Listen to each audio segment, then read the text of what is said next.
ಬೆಂಗಳೂರು ಫಸ್ಟ್ಗೆ ಮತ್ತೆ ಸ್ವಾಗತ. ಶಾಲಾ ವಾಹನಗಳ ಮುಷ್ಕರ ಇವತ್ತೂ ಕೂಡ ಮುಂದುವರೆದಿತ್ತು. ಸಾರಿಗೆ ಇಲಾಖೆಯ ಮಾರ್ಗಸೂಚಿ ವಿರೋಧಿಸಿ ಸೇವೆ ಸ್ಥಗಿತಗೊಳಿಸಿವೆ. ಮುಷ್ಕರದಿಂದಾಗಿ ಪರಿಸ್ಥಿತಿ ಬಿಗಡಾಯಿಸಿದ್ರೂ ಸರ್ಕಾರ ಮಾತ್ರ ಈ ಬಗ್ಗೆ ತಲೆ ಕೆಡಿಸಿಕೊಂಡಿಲ್ಲ.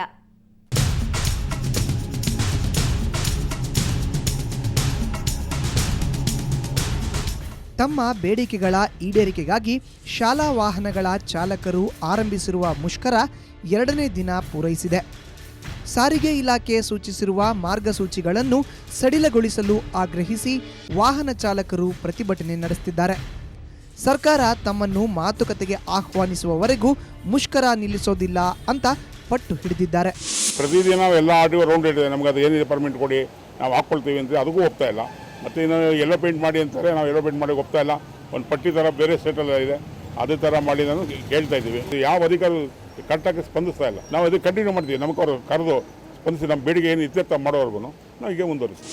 ಇತ್ತ ಮುಷ್ಕರದಿಂದಾಗಿ ಪೋಷಕರೇ ಮಕ್ಕಳನ್ನು ಪಿಕಪ್ ಡ್ರಾಪ್ ಮಾಡುತ್ತಿದ್ದಾರೆ. ಇನ್ನು ಕೆಲವು ಮಕ್ಕಳು BMTC ಬಸ್ಗಳಲ್ಲಿ ಶಾಲೆಗೆ ತೆರಳಬೇಕಾದ ಪರಿಸ್ಥಿತಿ ನಿರ್ಮಾಣವಾಗಿದೆ. ಸ್ಕೂಲ್ ಬಸ್ಸವರೆಲ್ಲ ಸ್ಟ್ರೈಕ್ ಮಾಡಿರೋದಕ್ಕೆ ನಮಗೆ ತುಂಬ ತೊಂದರೆ ಆಗ್ತಾ ಇದೆ. ಕೆಲಸ ಕಾರ್ಯಗಳಿಗೆಲ್ಲ ತೊಂದರೆ ಆಗ್ತಾ ಇದೆ. ದಯವಿಟ್ಟು ಸರ್ಕಾರ ಬೇಗ ಸ್ಪಂದಿಸಿ ಸ್ಕೂಲಿನ ವ್ಯಾನ್ ಸಮಸ್ಯೆ ಏನಿದೆ ಬಗೆಹರಿಸಬೇಕು ಅಂತ ನಾವೀಗ ಬಸ್ಸಲ್ಲಿ ಬಂದಿದ್ವಿ. BTS ಬಸ್ನ ಕಾಯ್ದು ಬಸ್ಸಲ್ಲಿ ಕರ್ಕೊಂಡು ಹೋಗ್ತಾ ಇದ್ವಿ. ಮಕ್ಕಳಿಗೆ ನಮಗೆಲ್ಲ ತೊಂದರೆ ಆಗಿದೆ. ದಯವಿಟ್ಟು ಬೇಗ ಸರ್ಕಾರ ಸ್ಪಂದಿಸಿ ಅವ್ರ ಸಮಸ್ಯೆ ಬಗೆಹರಿಸಬೇಕು ಅಂತ ಕೇಳ್ಕೊತೀವಿ. ಇನ್ನು ಚಾಲಕರ ಪ್ರತಿಭಟನೆಗೆ ಕೆಲವು ಖಾಸಗಿ ಶಾಲೆಗಳು ಬೆಂಬಲ ನೀಡಿವೆ. ಇದರಿಂದಾಗಿ ಮಕ್ಕಳು ಮತ್ತು ಪೋಷಕರು ಪರದಾಡುವಂತಾಗಿದೆ. ಇಷ್ಟಾದರೂ ಸರ್ಕಾರಕ್ಕೆ ಸಮಸ್ಯೆಯ ಗಂಭೀರತೆ ಅರಿವಾಗದಿರೋದು ಮಾತ್ರ ದುರಂತವೇ ಸರಿ. ಬೆಂಗಳೂರಿಂದ ಕ್ಯಾಮರಾ ಪರ್ಸನ್ ಮಹೇಶ್ ಜೊತೆ ಮಸೂದ್ ದೊಡ್ಡಬಾಗಿಲು, ಸುವರ್ಣ ನ್ಯೂಸ್. 2 ವರ್ಷದ ಹಿಂದೆ ಬದುಕೋದೇ ಕಷ್ಟ ಅಂತ ಇದ್ದ ಅಜ್ಜನೊಬ್ಬ ಈಗ 100ನೇ ವರ್ಷದ ಹುಟ್ಟುಹಬ್ಬ ಆಚರಿಸಿಕೊಂಡಿದ್ದಾರೆ. ಇದು ಸಾಧ್ಯವಾಗಿದ್ದು HCG ಆಸ್ಪತ್ರೆಯ ವೈದ್ಯರ ಕರಾಮತ್ತಿನಿಂದ. ಅದು ಹೇಗೆ ನೀವೇ ನೋಡಿ.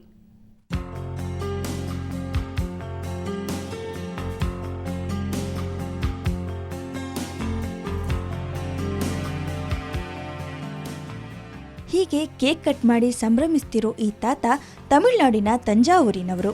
ಹೆಸರು ಅಪ್ಪಸ್ವಾಮಿ. ಈಗ 100ನೇ ವರ್ಷದ ಜನ್ಮದಿನ ಆಚರಿಸಿಕೊಳ್ತಿದ್ದಾರೆ. ಆದರೆ ಈ 2 ವರ್ಷದ ಹಿಂದೆ ಇವರ ಜೀವ ವೈದ್ಯರ ಕೈಯಲ್ಲಿತ್ತು. ಹೌದು, ಶ್ವಾಸಕೋಶದ ಕ್ಯಾನ್ಸರ್ನಿಂದ ಬಳಲುತ್ತಿದ್ದ ಇವರಿಗೆ HCG ಆಸ್ಪತ್ರೆಯ ವೈದ್ಯರ ತಂಡ ಚಿಕಿತ್ಸೆ ನೀಡಿ ಪ್ರಾಣಾಪಾಯದಿಂದ ಪಾರು ಮಾಡಿದೆ. Treatment was very good.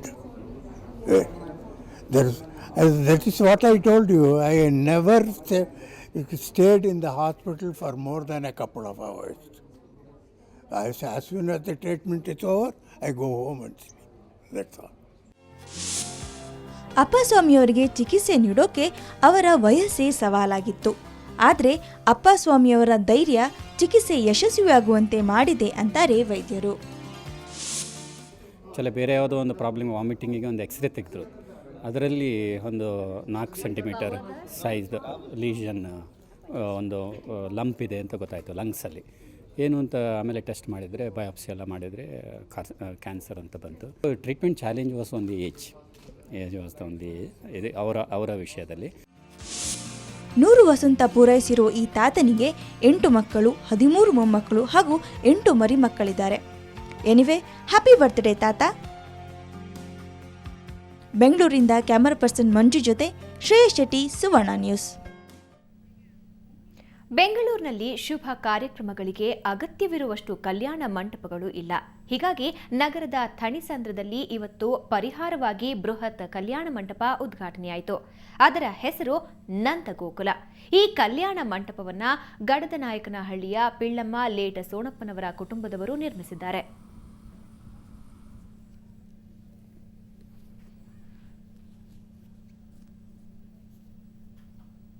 Kalyana Mantapa ಬೆಂಗಳೂರಲ್ಲಿ ತುಂಬ ಕಮ್ಮಿ ಇದೆ, ಚಿಕ್ಕದಾಗಿದೆ.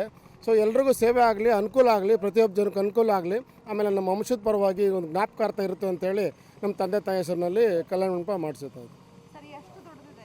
ಅಮ್ಮ, ಇದು ಬೆಂಗಳೂರಲ್ಲಿ ಎಲ್ಲಿ ಇಲ್ಲ. 210 ಅಡಿಗೆ 101 ಅಡಿ ಅಗಲ ಇದೆ. 800 ಜನ ಊಟ ಮಾಡ್ಬೋದು, 900 ಜನ ಮೇಲೆ ಕುತ್ಕೊಬೋದು. ಶ್ರೀ ಸಾಯಿ ಗೋಲ್ಡ್ ಪ್ಯಾಲೇಸ್ನ ಇವತ್ತಿನ ಚಿನ್ನದ ರೇಟ್ ಎಷ್ಟಾಗಿದೆ ನೋಡೋಣ ಬನ್ನಿ.